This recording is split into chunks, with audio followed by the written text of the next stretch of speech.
欢迎收听文言良语。一句文言良语，互咱学习人生真理。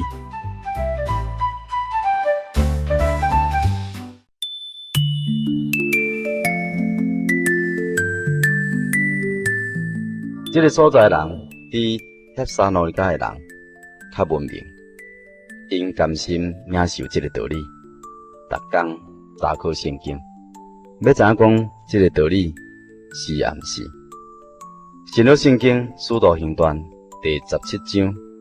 11节。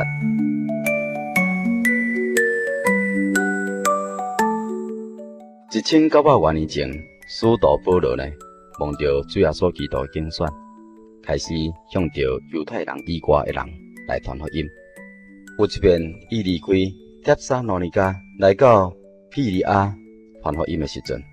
伊观察，感觉讲庇哩亚人比帖撒罗尼迦的人呢较文明，因为因注意来领受这个道理，每一天拢咧查考的圣经，要积极来查考，要知影这个圣经的道理到底是毋是真理，是毋是有矛盾的所在，敢真正这个道理会互人得救？因为求真理的心，甲主耶稣基督圣灵的带领，果然呢，就真侪人来相信保罗所传耶稣基督真理福音。当然，做一个基督徒，伊的信仰基础、灵命成长、侍奉的热诚呢，拢爱靠着平常时的智慧、听道理，甲每一天读经、祈祷来建立。咱若是严谨的来追求这个道理，这最主要是要互咱立一个信仰的根基伫耶稣基督这个磐石顶面。安尼，咱才会当建立起这个末世的依教社风，免在任何的患难摇动。小灵活命若是会当继续成长，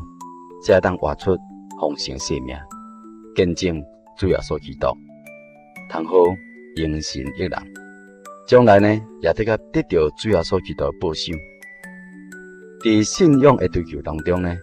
圣经是帮助咱成长上好的伴侣。所以咱在真无用的生活中，有当时小可停一下脚步一下，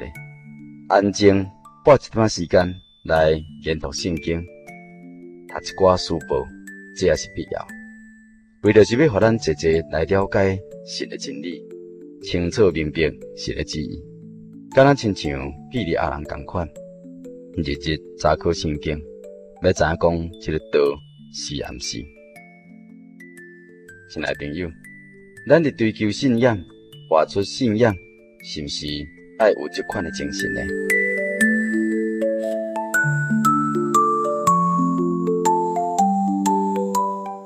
这个所在的人比帖撒罗尼迦的人较文明，因甘心领受这个道理，逐天查考圣经，要知影讲这个道理是暗是。新约圣经使徒行传第17章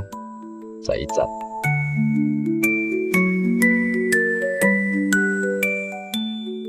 以上文言良语由自然法人真耶稣教会制作提供，感谢收听。